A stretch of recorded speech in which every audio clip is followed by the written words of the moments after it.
आज की वीडियो बहुत ज़्यादा इंपॉर्टेंट एंड वैल्यूबल होने वाली है, तो इस वीडियो को एंड तक जरूर देखना। आज हम ये देखने वाले हैं कि स्टॉक मार्केट में कैसे लगातार मोटा पैसा बनाया जाता है। आज हम एफएनओ या इंट्राडे ट्रेडिंग पर बात नहीं करने वाले, बल्कि आज हम बात करने वाले स्विंग ट्रेडिंग पर। स्विंग ट्रेडिंग पर बहुत ही कम लोग बात करते हैं, लेकिन यकीन मानो मेरा, स्विंग ट्रेडिंग में बहुत पैसा बनता है और इसमें बड़ा पैसा बनने के साथ साथ लगातार पैसा बनता रहता है और इसमें रिस्क भी बहुत कम होता है। अगर आप इस वीडियो को एंड तक देखते हो तो आपके होश उड़ने वाले, क्योंकि मैं आज स्विंग ट्रेडिंग में कंपाउंडिंग की पावर दिखाने वाला हूं। और आज जो मैं आपको स्विंग ट्रेडिंग की स्ट्रेटजी बताने वाला हूं, वो स्ट्रेटजी शायद आपको कहीं भी ना मिले। तो अगर आप इस वीडियो को एंड तक देखते हो तो समझो आज से आप बड़ा पैसा बनाने वाले हो। ये समझो कि पैसा बना लिया, और मैं हवा में बात नहीं कर रहा, मैं खुद इस स्ट्रेटजी से पैसा बना रहा हूँ और लगातार पैसा बना रहा हूँ। और इस स्ट्रेटजी से आप महीने का 10% तक अचीव कर सकते हैं, यानी कि अपने कैपिटल पर 10% तक की रिटर्न पा सकते हैं। स्विंग ट्रेडिंग की इस स्ट्रेटजी पर बात करें उससे पहले हम कंपाउंडिंग पर बात करते हैं, और कंपाउंडिंग के बारे में जानकर आपको बहुत मजा आने वाला है। तो कंपाउंडिंग को हम एक एग्जांपल से समझते हैं। तो मान लीजिए हमारे पास में 1 लाख का कैपिटल है, तो अगर हम अपनी स्ट्रेटजी से 10% का रिटर्न बना रहे हैं तो हम पहले महीने 1 लाख पर 10,000 रुपए का रिटर्न बनाएंगे,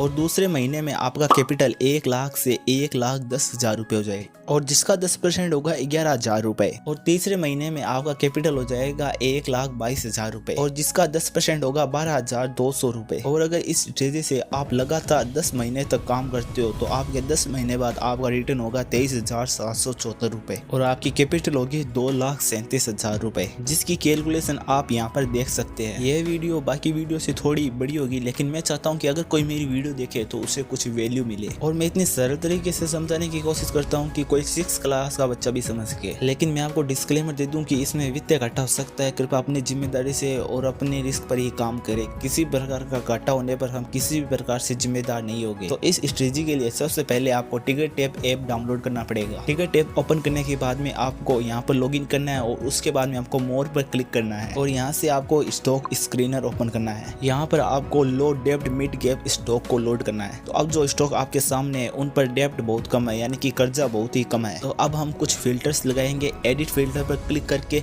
और एड फिल्टर्स पर बाउंड वीक हाई ऐड करेंगे, और जो मार्केट कैप है उसे मिड गैप करके फुल कर देंगे। अब इसमें मिड गैप और लार्ज कैप दोनों स्टॉक आ जाएंगे। तो इन फिल्टर्स को आप यहाँ पर देख सकते हैं, इनमें गलती नहीं होनी चाहिए। तो अब जो स्टॉक आपके सामने है, हम इन्हीं स्टॉक में स्विंग ट्रेडिंग करने वाले हैं। लेकिन इनमें स्विंग ट्रेडिंग करनी कैसे है, कहाँ पर बाय करना है और कहाँ पर सेल करना है, इसके लिए हम सपोर्ट एंड रेजिस्टेंस का उपयोग करेंगे। तो अगर आप में से किसी को पता नहीं है कि सपोर्ट एंड रेजिस्टेंस किसे कहते हैं, तो मैं आपको बता दूं। सपोर्ट उसे कहते हैं जिस पर स्टॉक बार बार आ रहा है लेकिन उस प्राइस से नीचे नहीं जा पा रहा, और रेजिस्टेंस उसे कहते हैं जहां पर स्टॉक बार बार ऊपर आ रहा है लेकिन उस एक प्राइस से ऊपर नहीं जा पा रहा। आपको यह ध्यान रखना है कि सपोर्ट हमेशा नीचे बनता है और रेजिस्टेंस हमेशा ऊपर बनता है। तो अब हम कुछ स्टॉक्स का एग्जांपल लेकर समझते हैं। तो यार वीडियो बनाने में बहुत ही मेहनत लगती है, तो प्लीज यार चैनल को सब्सक्राइब कर दीजिए। तो जो हमारी लिस्ट में पहला जो स्टॉक है वो है LICI। तो अब हम अप स्टॉक आ चुके हैं। तो अगर आपको अप स्टॉक डाउनलोड करना है और अप स्टॉक में ट्रेडिंग करनी है तो नीचे डिस्क्रिप्शन में अप स्टॉक की लिंक है, जहाँ से आप इसे डाउनलोड कर सकते हैं।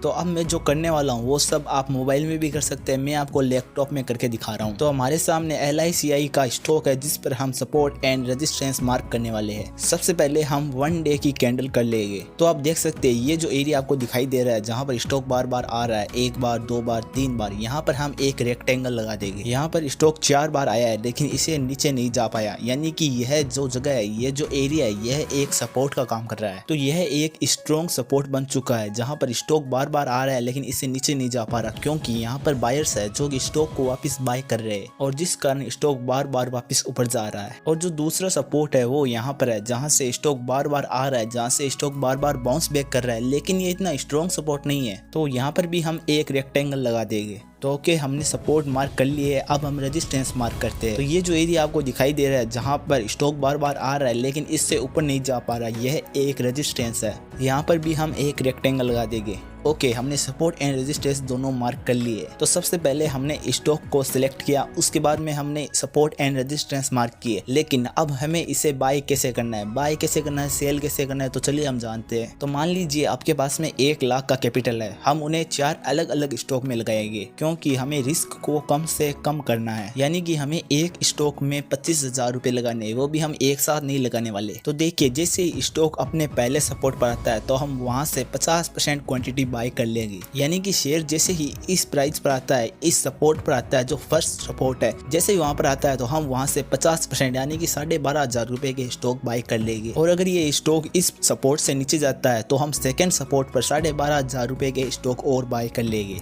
लेकिन ये अगर फर्स्ट सपोर्ट से अगर नीचे नहीं जाता है तो हम क्या करेंगे? तो ऐसे में हम देखेंगे क्या इस सपोर्ट से ये स्टॉक वापस ऊपर जा रहा है। तो अगर ये इस सपोर्ट से ऊपर जाता है तो उसी समय हम 12,500 के शेयर और बाय कर लेंगे। और जैसे ये अपने रेजिस्टेंस को टच करता है वहां पर हम शेयर को सेल कर देंगे और प्रॉफिट बुक कर लेंगे। और अगर ये अपने रेजिस्टेंस को ब्रेक करता है तो यह एक नया रेजिस्टेंस बनाएगा और ये जो पुराना वाला रेजिस्टेंस है यह सपोर्ट बन जाएगा। और जैसे ये अपने सपोर्ट पर वापस आएगा, यानी कि जहां पर हमने शेयर को सेल किया था उस सपोर्ट पर अगर ये वापस आता है तो हम वहां पर वापस बाय कर लेंगे। लेकिन रुको, अभी इस वीडियो को स्किप मत करना, नहीं तो आपका बड़ा लॉस हो सकता है। तो देखो इस स्विंग ट्रेडिंग स्ट्रेटजी में आपको दो बातों का खास ध्यान रखना है। नंबर 1, जिस स्टॉक में हम स्विंग ट्रेडिंग कर रहे हैं उस स्टॉक्स की न्यूज का, और साथ ही वो स्टॉक जिस सेक्टर में है उस सेक्टर की न्यूज का भी आपको खास ध्यान रखना है। न्यूज पॉजिटिव एंड नेगेटिव दोनों हो सकती है। अगर न्यूज नेगेटिव है तो आपको तुरंत शेयर को सेल करना है। नेगेटिव न्यूज बहुत ही कम देखने को मिलती है, लेकिन ऐसा हो सकता है जैसा कि अडानी के साथ हुआ था। देखिए मैं आपको स्टॉक मार्केट की एक सच्चाई बताता हूँ। स्टॉक मार्केट में कोई भी स्ट्रेटजी 100% वर्क नहीं करती है, चाहे वो स्विंग ट्रेडिंग हो, इंट्राडे ट्रेडिंग हो या ऑप्शन ट्रेडिंग हो। इसीलिए स्विंग ट्रेडिंग में आपको न्यूज का खास ध्यान रखना है, और अगर न्यूज पॉजिटिव आती है तो ये आपको और ज्यादा पैसा बनाकर दे सकती है।